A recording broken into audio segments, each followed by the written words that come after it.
Ok, não vamos ser ingênuos, nós não temos esse direito quando o assunto é extrema-direita, trumpista ou bolsonarista. Quando Donald Trump diz que abraçou o Lula na ONU, que gostou dele e que vai se encontrar com ele, pessoal ou virtualmente, isso não importa. Ele não está cedendo ao Brasil. Isso é um fato. Mas outro fato importantíssimo que está implícito nesse acontecimento e que os bolsonaristas estão com pavor de que a população se dê conta é que ali, naquele gesto de Trump a Lula, acabou para eles. Sim, o bolsonarismo perdeu muito ontem e eu explico. Veja que Donald Trump, nos últimos tempos, atacou o Brasil e usou Bolsonaro como uma das desculpas para isso. Aplicou sanções a Alexandre de Moraes e sua esposa, cassou o visto de vários membros do governo brasileiro e aplicou altas tarifas na exportação brasileira. Mas pensem comigo, se Lula tivesse poder e até vontade de salvar Bolsonaro da justiça, e se ele efetivamente determinasse que o STF arquivasse todos os seus processos, ou ainda que o Congresso lhe desse anistia, o que aconteceria no dia seguinte? Donald Trump cancelaria as tarifas impostas ao Brasil e as sanções aplicadas contra Moraes? No máximo, ele liberaria os vistos dos profissionais do governo brasileiro.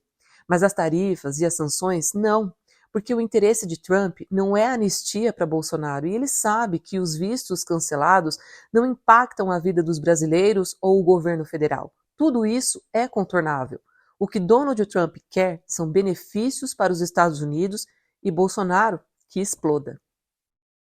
Trump tem um foco: taxar o Pix no Brasil, porque isso ajudaria as empresas americanas de cartões de crédito, que estão perdendo muito dinheiro com a nossa nova forma de pagamento, impedir a regulação das redes sociais, porque os empresários americanos do Facebook, Instagram, X, etc., não querem perder dinheiro com os discursos mentirosos de ódio e outros crimes que são cometidos nessas plataformas e que infelizmente geram muitas visualizações, e também a exploração de nossas terras raras com minerais preciosos que os Estados Unidos têm interesse em tomar do Brasil.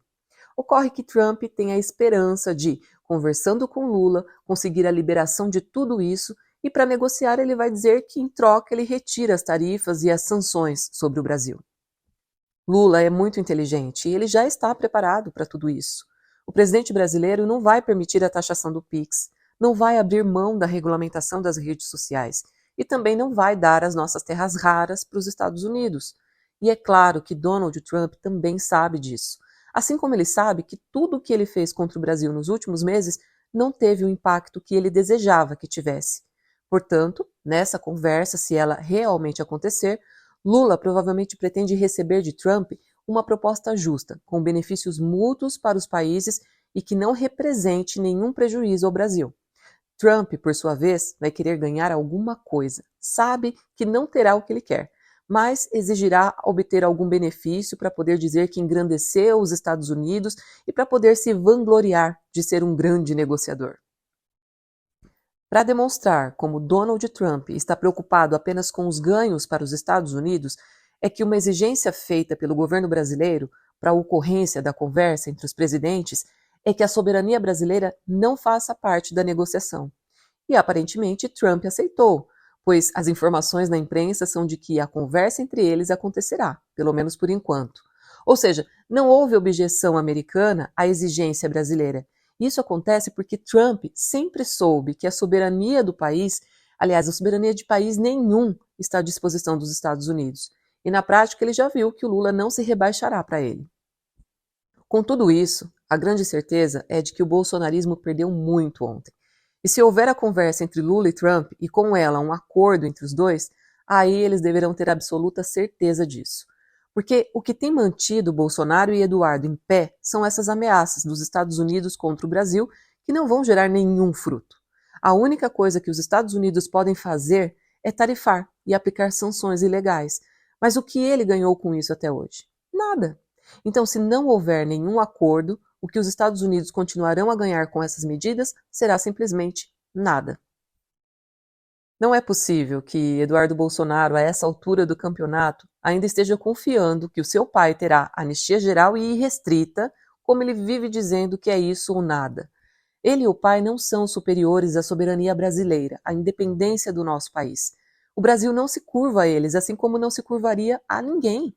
Não haverá anistia, até o Congresso já sabe disso. E se insistirem, ela será vetada por Lula, o Congresso derrubará o veto, o STF será acionado e vai declarar a sua inconstitucionalidade. E o que eles vão querer fazer depois? Simplesmente não há saída para Bolsonaro. Ele e o filho já deveriam saber que o Brasil tem leis e instituições que não vão se render aos seus caprichos de impunidade. Bolsonaro brincou com a nossa democracia, desprezou a população brasileira, praticou crimes em série e agora só está colhendo os resultados disso. O bolsonarismo já perdeu, aqui dentro e lá fora, nos Estados Unidos. Não haverá Trump suficiente para alterar nada aqui, por Bolsonaro. A única perda possível para Lula agora é se o aceno de Trump for uma tentativa de humilhá-lo. E isso é o máximo que os bolsonaristas ainda podem conseguir. E mesmo assim, será muito difícil porque Lula tem sido um presidente forte e resistente aos Estados Unidos, e Trump já entendeu isso. Se Eduardo Bolsonaro e algum aliado dele pensam que haverá liberação total de Bolsonaro, isso não passa de um grande delírio. Trump provavelmente não tem esse tipo de alucinação. A sede de poder dele é realmente muito grande, mas ele já entendeu que se quiser dominar o Brasil, só mesmo através da força física, da destruição do país e do povo. No entanto, acho que não é destruindo o Brasil que os Estados Unidos ganhariam dinheiro. Muito pelo contrário. Afinal, como ficariam as big techs com seu público bolsonarista para lhe gerar tantos dividendos através das fake news? O Brasil, infelizmente, tem um público exemplar no quesito dominação e manipulação através dos discursos mentirosos. Então, acho que guerra não está no radar deles, não.